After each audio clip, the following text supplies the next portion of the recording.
All right, what's up, everybody? We're here with another episode. This is City Vandals podcast, episode number 26. Out in, where are we right now? We're in Niles. We're in Niles, right? Yeah, Niles District in Fremont. I haven't been hit up for an interview. It's usually me going on my way, like, hey, man, like, what's up? You trying to do an interview and shit? But I'm glad you hit me up, dude. Yeah, for sure. We got VEKS in the building right now, man. How's it going, bro? It's going well. Thanks for having me. Yeah, Appreciate dude. You. Money.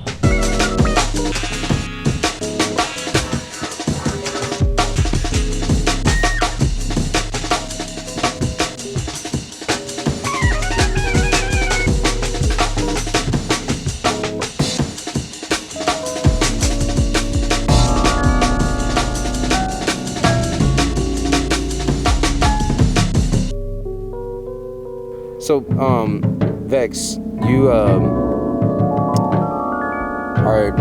I would say, like, are you the originator of KYT? Like, you Yeah. basically started KYT? Yeah. I wrote it for about 6 months, probably.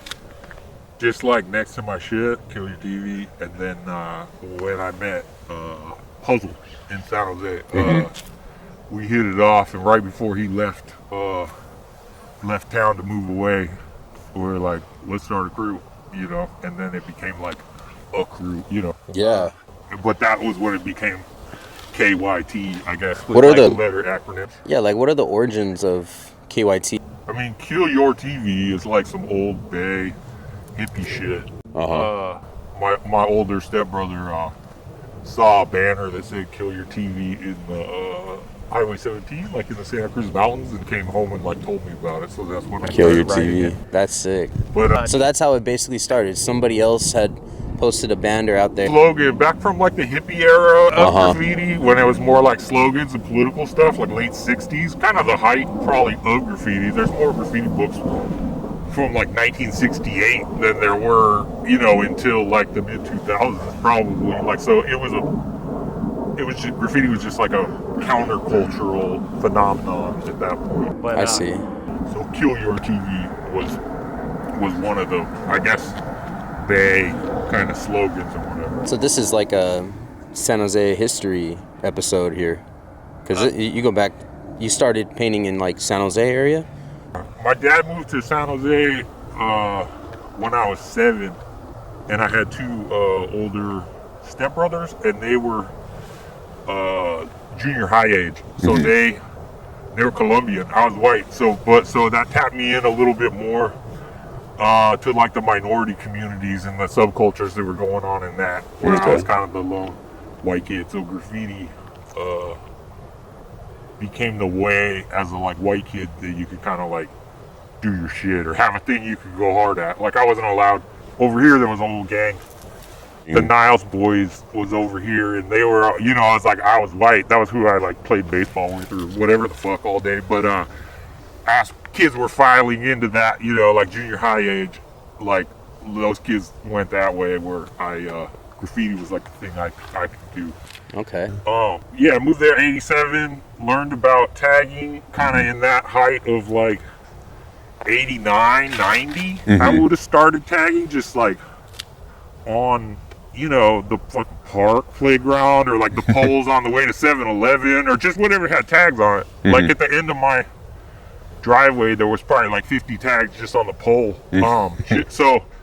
So it wasn't really like, you know, you could just tag on the pole out front of your own house or whatever. It was really tagged back then. But yeah, then when I started riding the city buses, once I got old enough to like not ride the school bus, like the yellow school bus, and actually got to ride like city buses, then that tapped me in with like the actual graffiti culture. Yeah. You know, a guy asked me, do you write? Or just shit like that, where do you mean tag? And out here in the East Bay, the buses, they changed numbers coming down from Oakland, basically through Hayward, San Leandro, Union City, to Fremont, over to Newark.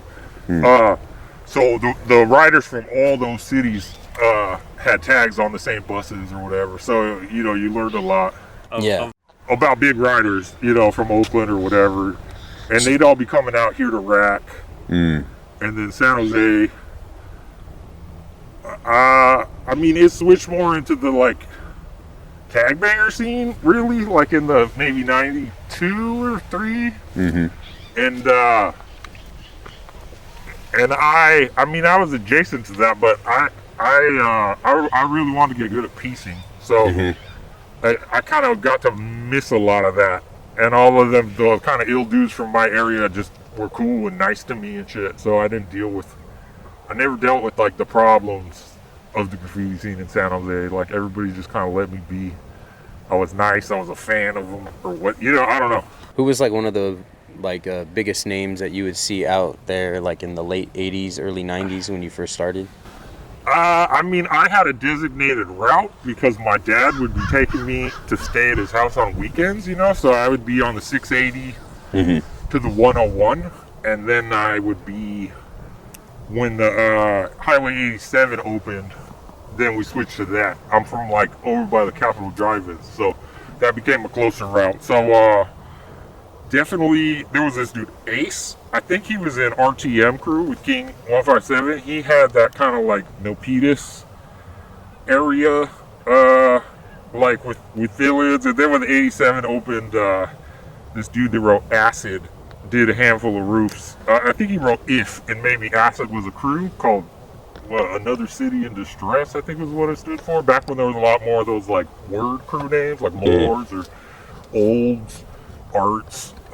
That was kind of a thing then, but he had a lot, and then yeah, I mean that would have been late '80s. I mean, it was so tagged, you know. And a lot of these crews, JBF was up a lot back then, and then early '90s it switched over to like TMC and Lord's Battle for a while with a lot of fill-ins. And that was kind of on the 87 roofs, right when 87 was new, and that was like the dope shit to me or whatever. That dude, 594, did a lot of TFLs with the lowercase L on roofs, and then, I mean, from there, Zen, when he started painting a lot. Zen?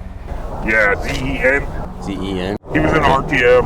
He's a KYT and DCC now, but he was the dude that really started mobbing pieces a lot. So he was on the south side right by my area, so my whole side of town, compared to the rest of San Jose, really wanted to get into piecing, kind of because he did that, where east side was still mostly tags, west side had a lot of bombers doing like big bubble letter throw-ups, like TWB guys, TMC guys, something like that. How did DTC come to be? No, yeah, that's not mine, but DTC started out as a San Jose crew a long time ago in the 80s, and then a dude named Crete 85 that was a Gilroy guy got put in it, and then San Jose DTC died out, I don't even know when, and then it became a Gilroy crew. Crete put in a lot of the kids that were interested in piecing that were younger, and they got up a lot on like the 101, and also they had freight trains down there more in the, you know, like closer to the Central Valley. They could drive a half hour to like a lot of these agriculture spots where they're loading up freight. So DTC was definitely more like a freight crew at that point. And yeah, Chris was kind of the main dude, Chris DTC, and then And Dyer. Dyer was like kind of the little kid that was hanging out. I mean, now little kid means, you know, when you're 16, someone's 13, and that feels like a little bit different. When you're in your 40s. You guys are pretty much all the same age. Yeah. Oh, but yeah, and then so he was the young kid that was all hyped. He was so hyped on graffiti, and then like, yeah, obviously went on to paint a lot of it. But they put me and Smog. Smog was the first dude in San Jose after Puzzle left that I put in KYT, and we met those dudes in a, I don't know, hip hop show, I think, downtown, and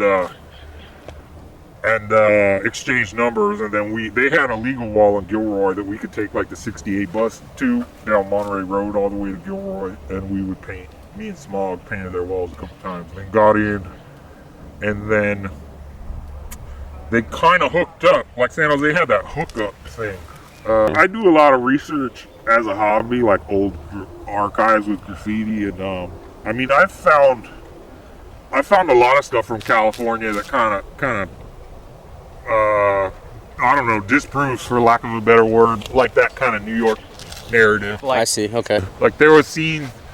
I caught a bunch of photos from a scene in like 1964 in LA, like at the on the beaches and shit, where they were like painting fill-ins like every Friday night and shit. But I mean, mostly like hippie stuff, stoner stuff.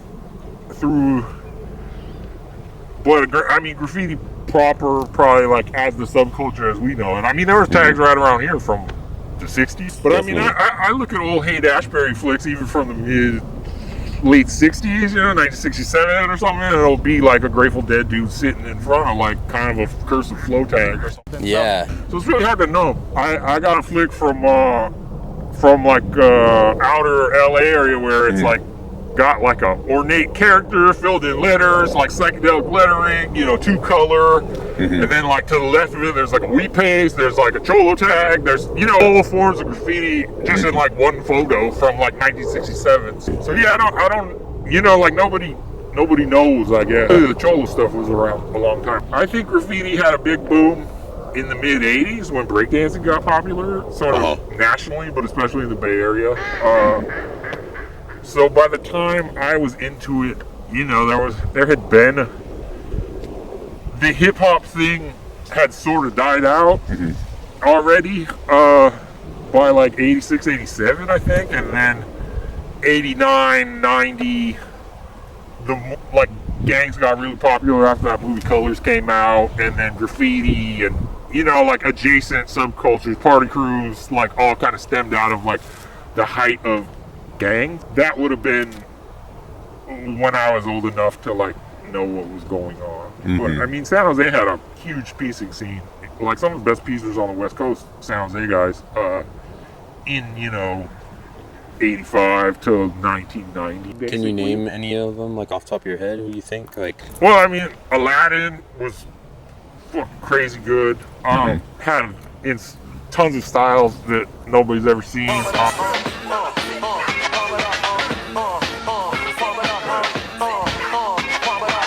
I'm sending the message out with like images, and it all has to do something with what I'm doing it about, maybe political.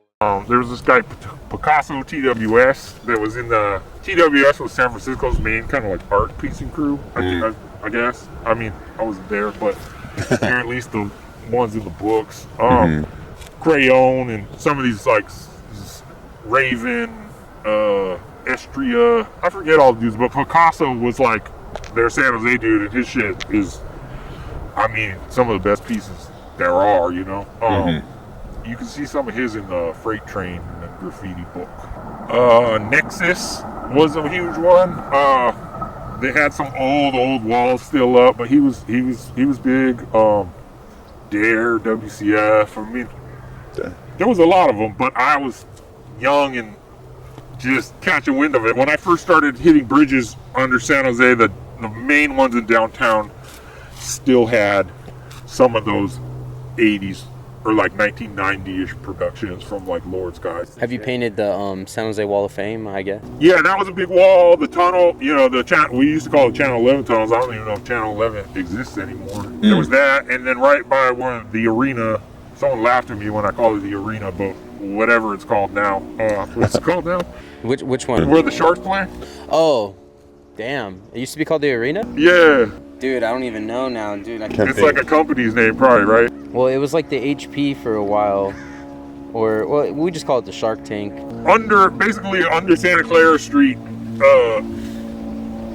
right by the Shark Tank. Yeah. A wall called the Jungle, and that had the oldest stuff at it still when I first started painting. And a little bit on the Branham walls had some old pieces still too. Do you remember any bridges that you hit?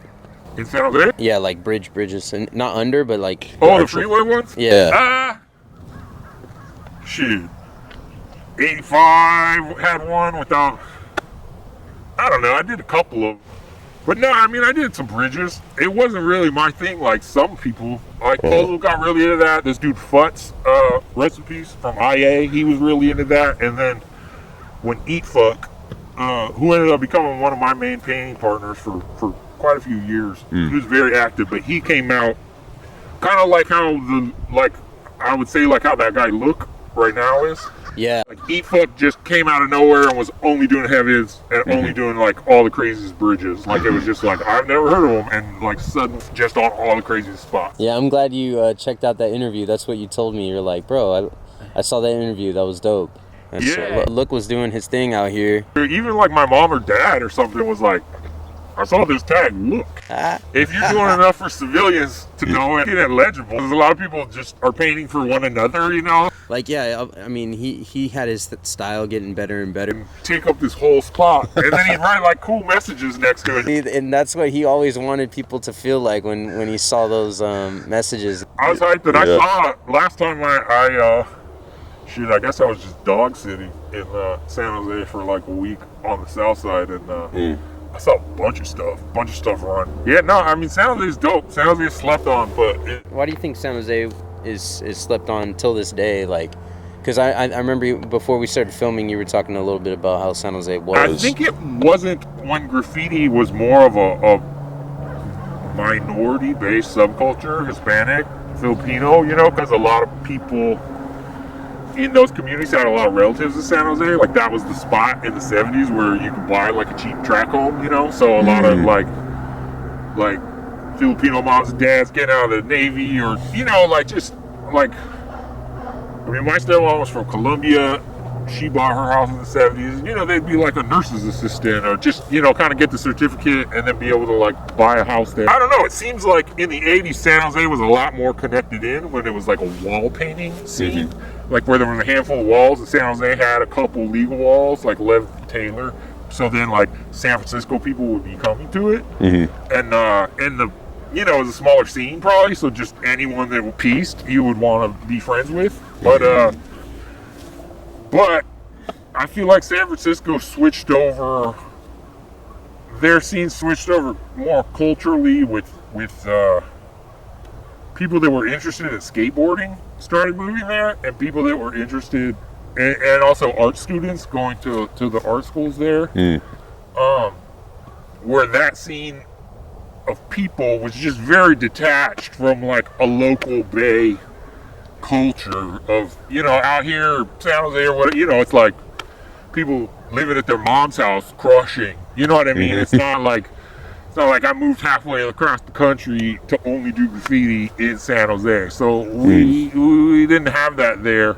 So it was just up to like the local population, you know, and that local population, San Jose is like too far away for them to even think about. And I mean, San Jose always had the reputation of being super hot. Yeah. Buffing a lot, cops everywhere, tag bangers, you know, just all this shit that like, unless you were from the Bay, actually, you know, like, you wouldn't go, you know, most of those San Francisco scenes, like, they were just painting, like, a few square miles, you know, of, like, an industrial part of side of town at that point, or just, like, most of the famous flicks, you know, it's not like they were, like, I mean, a handful, like, people from Daly City probably were painting all over, or even the Oakland scene. I would say Oakland down to San Jose and then south of San Jose, you know, like that was always a little bit more of a kind of crimey, like racker, a little bit more like people that grew up around gangs more, you know? Yeah. For lack of a, you know, better explanation. Now people pretty much go to Oakland from all over the world. I was one of the first little groups to move there from out of town to paint in about, 2002. There was like, this dude Kept from AWR, he was at that point was in a crew KIL. He moved there. This dude Delto from the North Bay, there was a UM crew, Dement, DMT. He was from kind of deep East Bay. He used to paint with like MDK and UGS in the early 90s. And then Defy and Loose from Oakland. So there was just a small handful of writers, and they were all from old Bay scenes from different parts of the Bay. Didn't really know each other, but knew of each other. So it was this really tight moment where it was like just a small handful of people. And the Oakland scene had there was still East Oakland guys like KOD crew, Amend, and 2C. Like, they were still bombing hard, but most of the Oakland scene, for some reason, died out in the late 90s a bit. So it was pretty empty. So there was just, you were kind of the first, every street you walked down just felt like you were like the first guy to walk down it, you know, just because it had probably been buffed already. But Yeah. I mean, and Belly and Blue from Hayward were painting a lot. Like, it was tight. It was like this weird moment. And then Nesta and RV came, and then they started doing good roofs, and then probably about 06, 07, that start of like fucking Oakland's a spot. I think San Francisco just got too expensive to probably live in, and then now it's like just what, like fill-ins next to fill-ins next to fill-ins, kind of on everything, right? I haven't even been there in a while, but I'll ride through on the BART or something and just see it fucking painted from like the fucking start of the city limit, basically. Like, Yeah. when you get to the fucking Bay Bridge. So who was like your favorite piecer back in the day? Zen. Zen, sure. right? So we mentioned Zen, and then who would be like, because I'm into characters too. From like San Jose or from the Bay, or Pretty much anywhere, but I mean, I see mostly San Jose because I live here, but at the same time, like, you know, when I go up to, you know, North Bay or East Bay or something, you would see a lot of people. But like in the early 2000s or even the 90s, was there like a lot of well, Cali became really like known for characters in Okay. the late 80s, like that dude Slick, and then Hex, and then guys like Realm down in LA created that sort of blended backlit like style of like rendered character, you know, not just kind of like outline highlight like B-boy mug or whatever. So they started that, and then that really took off and became kind of like synonymous, I think, with California. But you know, when those tattoo shop, a big tattoo shop, New School, opened up in the mid 90s in San Jose, and had this dude Excel, who was in TDK with the Oakland guys, and then at some point became AWR MSK guy, and he could do those characters real dope. And guys like Tyke from LA would be painting like the tunnel, or, you know, there was a lot of crossover with those guys. So they were really like, during my time, like in real life, the ones painting like the sickest kind of like shaded type stuff. And then characters and stuff. Clown was a writer from Santa Cruz, and the Santa Cruz guys would come through San Jose a lot, and Clown was really dope with characters and shading, you know, like he was a good artist. And then he taught Smog. He moved to Modesto for a while, and Modesto had a lot of these old Lord's Crew guys that had moved there, and some walls, and they were really good, and he lived there for a little bit.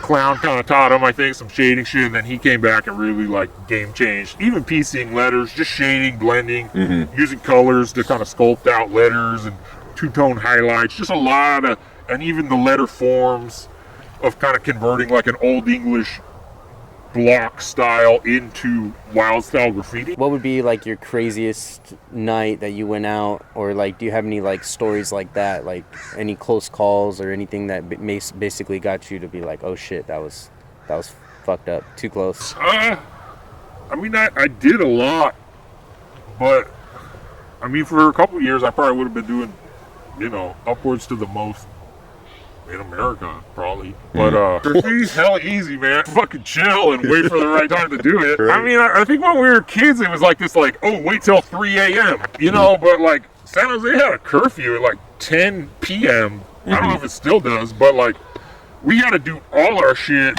before 10, or you were just getting rolled. I mean, I got rolled fucking 20 times, 50 times, probably just walking the light rail to my house, you know, like where, I mean, in that sense, you get really good at like not letting a cop search you, or, you know, like you get.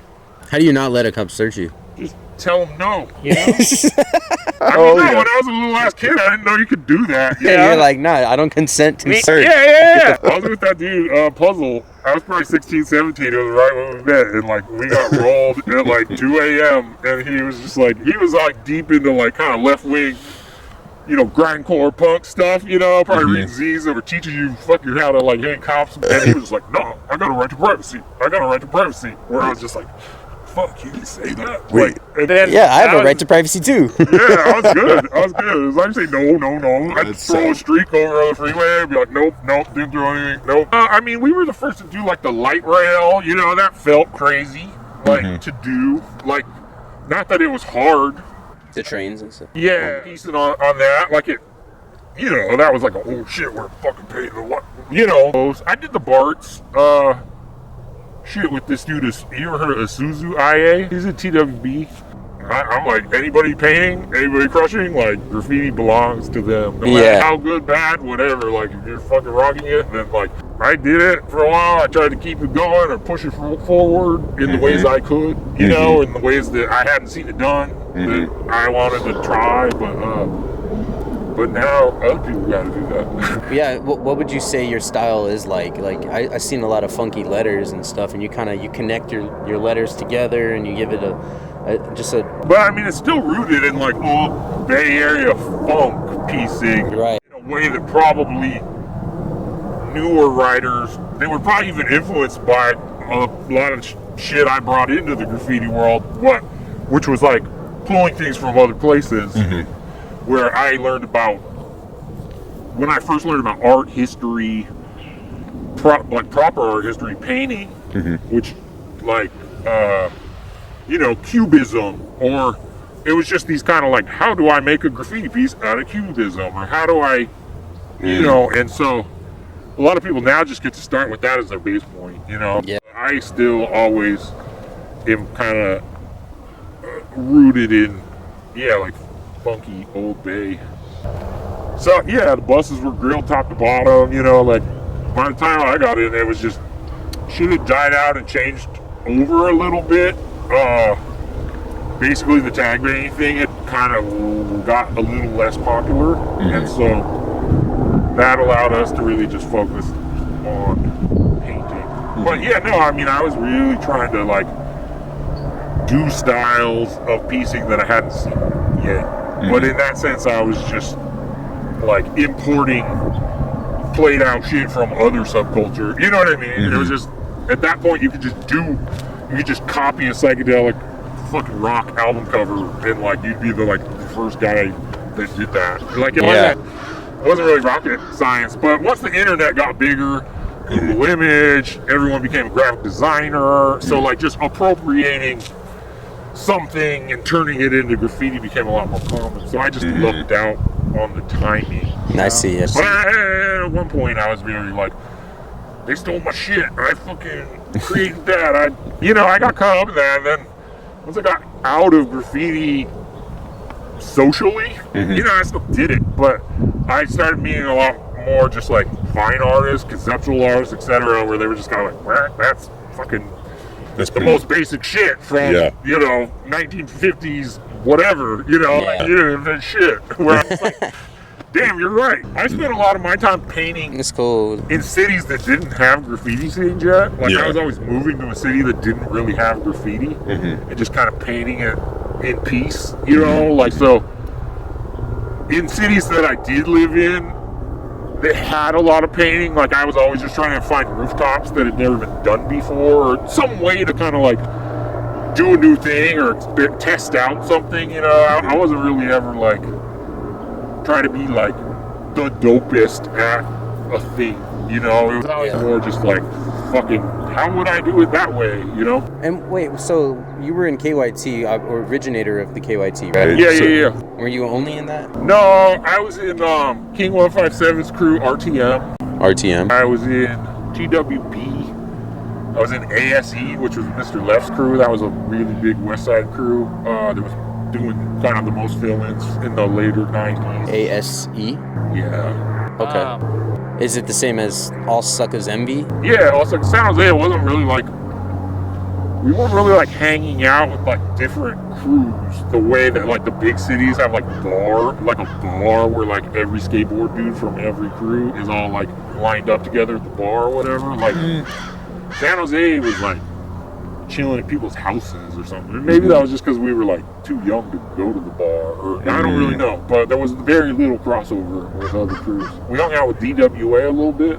I feel like a lot of the East Side crews are the ones that I still like lived on. JBF, I see new TSU, you know, that shit hypes me up. Like, they had a lot of scribes on the buses. It's cool. On the way here, I've seen a couple of Old English TSUs on the 680 that I was talking about. Oh, really? It's so funny, dude. In San Jose, they just built these walls and they're already grilled, so it gave me hope in the city. I was like, wow. Like, back then, if we got a fucking week out of a spot, like on a freeway spot or something, we were stoked. Like, the only way to really run, which I mean became my obsession, was finding like rooftops that were very far set back, you know. The Bay, because the buff was so heavy in San Jose, that's kind of more of a San Jose originating style. She's really set back, like well-placed things. Like, you didn't really need to do that as much. I mean, not to say there wasn't a little bit of that place. Painting under the bridges, you know, like painting tunnels, headlamps, all that shit. You know, like the buff was so heavy in San Jose that those were the ways that like we were able to find ways to like do a lot of graffiti and have a lot of graffiti like through the city all at one time. Yeah. So much money coming into it in the 90s. Like San Jose was like shit. It was like the PCP capital of the America in the late 70s, 80s. You know, it was the main city for, you know, like the northern prison gang stuff. Like San Jose was kind of like the base city for, you know, there was a lot of that.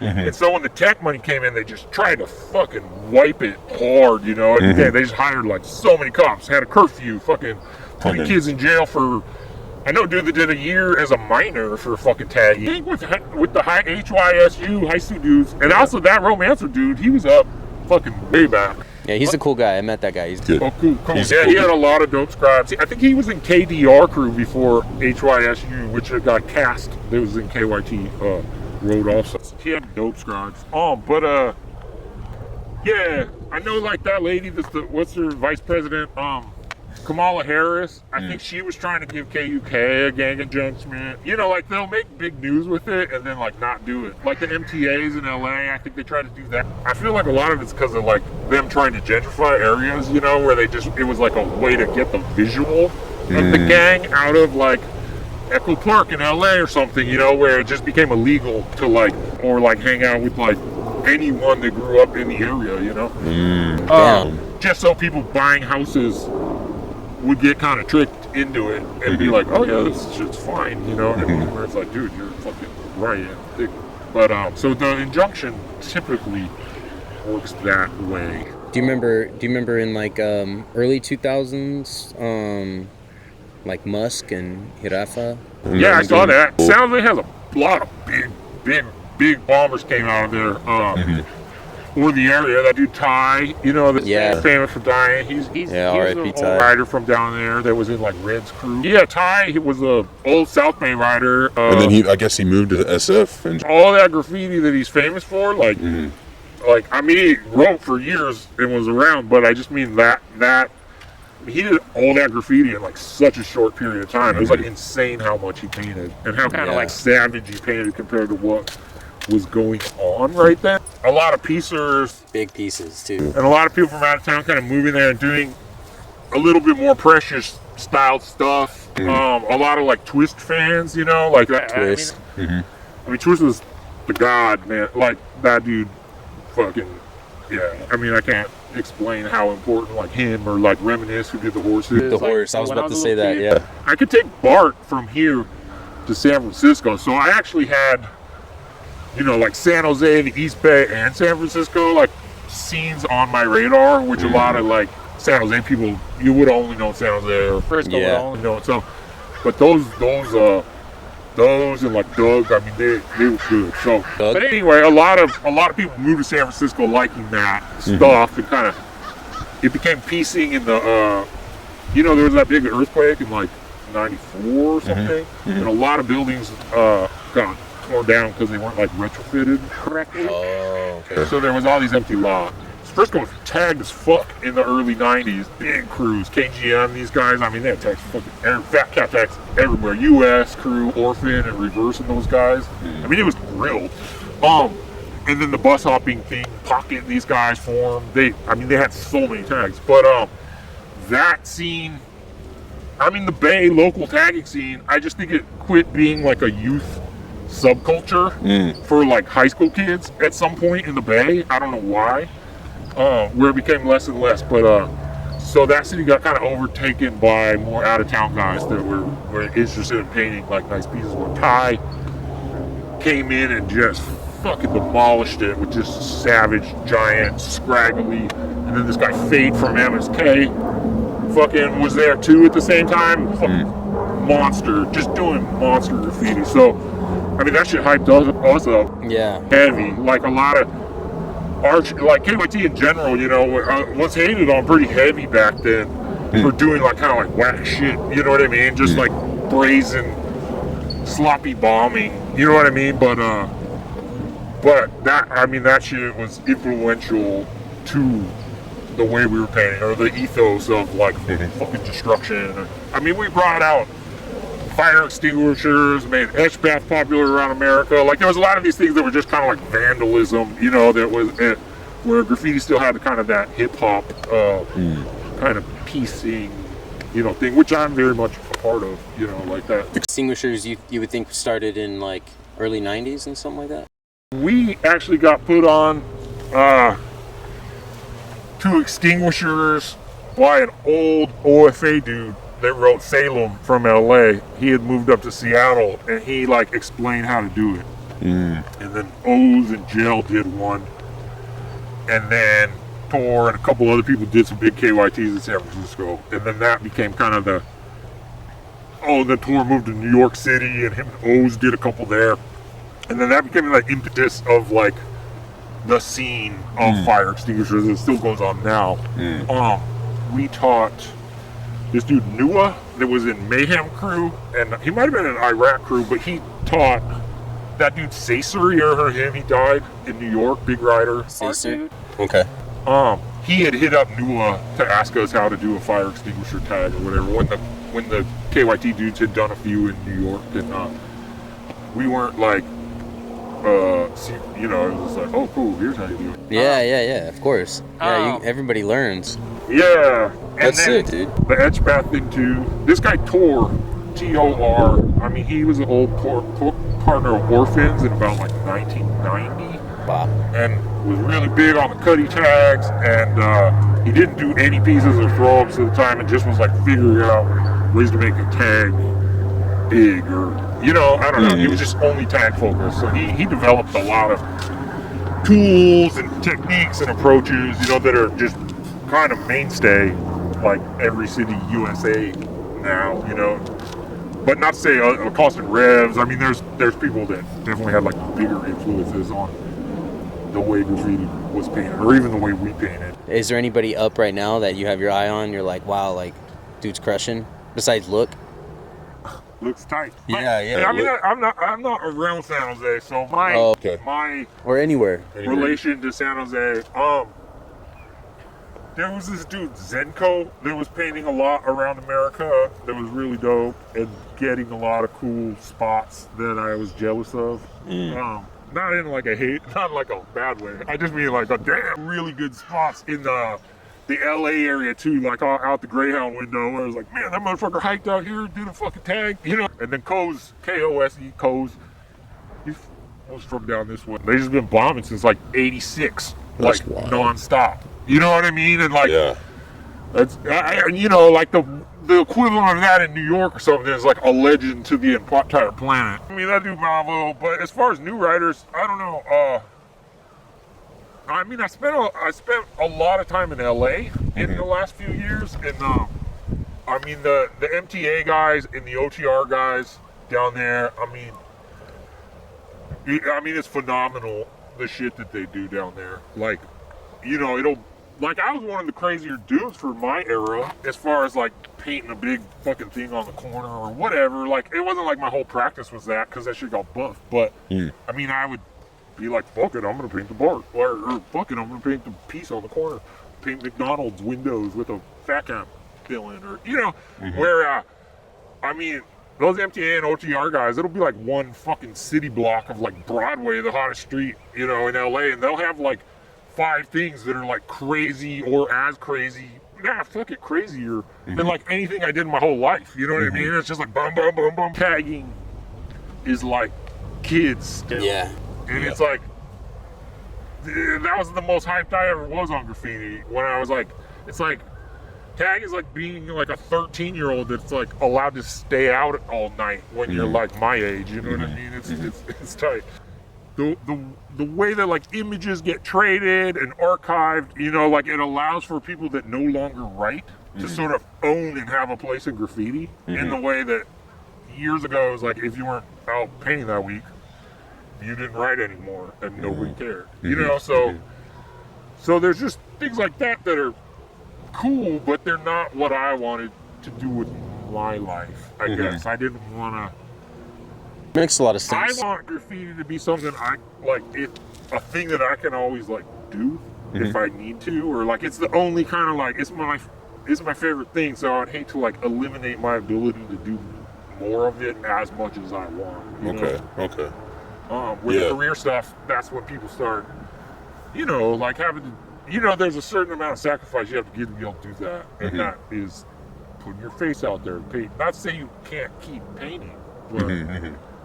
I mean, a lot of them do paint tons still. I actually deleted my Instagram. I've had it for about 10 years. I made it because I was on a tour around America and I wanted to sell drawings for $25 because I thought, I was like, all these writers are like selling their throw-ups to like children for like too much money. Graffiti free. So I just made mine. But no, I got really into like art. I ended up I got arrested at some point, not for graffiti, and then went back to college, got a degree, going straight into getting a master's degree after that, and getting learning about like conceptual art or art history, proper, you know, painting history, etc. Like just stuff that graffiti never really provided, and the art that comes out of the graffiti world is still sort of based on the way graffiti is structured, like out of like a style or like a technique, or you know, where like the art that I became more interested in was just, I don't know, it was just like new stuff to learn. I guess if you paint a lot of times, you know, it's like, oh, they paint this other way that I don't know anything about. Let me check that out. No, but I listen to those podcasts like with like a person that doesn't write, and I'd be like, this is the most boring shit I've ever heard in my life. Yeah, if they don't know, they don't know. They're talking about like the such and such yard and like, you know, one syllable names. You know what I mean? Yeah. I was driving around America with an ex-girlfriend and she was just like, what the fuck is this? Next. No. So I feel like maybe I just accidentally did that. No, well, that's just how it is. I mean, when you're into something, you know all the different you know, all the different names and different crews from back then and till now. I mean, I think we covered a lot, and it definitely is going to be like a San Jose history type of episode. So it was dope as hell to hear this shit, man. Oh, cool. I appreciate you coming out and everything, dude. Yeah, I guess the school. I will say school, everybody. That shit fucking hooked my life up proper, you know, and art outside of the subcultures that we were into, like learning about that shit, like, I don't know, seek it out. There's a documentary series on YouTube called Shock of the New from the BBC in the early 80s. That gives you like a primer on the last 100 years, which is hard to really like come across otherwise. And then this artist called Mike Kelly, watch his lectures on YouTube, because he's like interested in, you know, subcultures, but figured out a lot of ways to like, you know, think through them very deeply that were sort of life-changing for me as a writer that painted a lot and kind of started to run out of things to do. You know, that provided me with like a whole nother life of things to do. There you go. Fuck yeah, man. Yeah. Well, dude. Well, thank you, brother. Yeah, thanks, Appreciate guys. you coming out, man.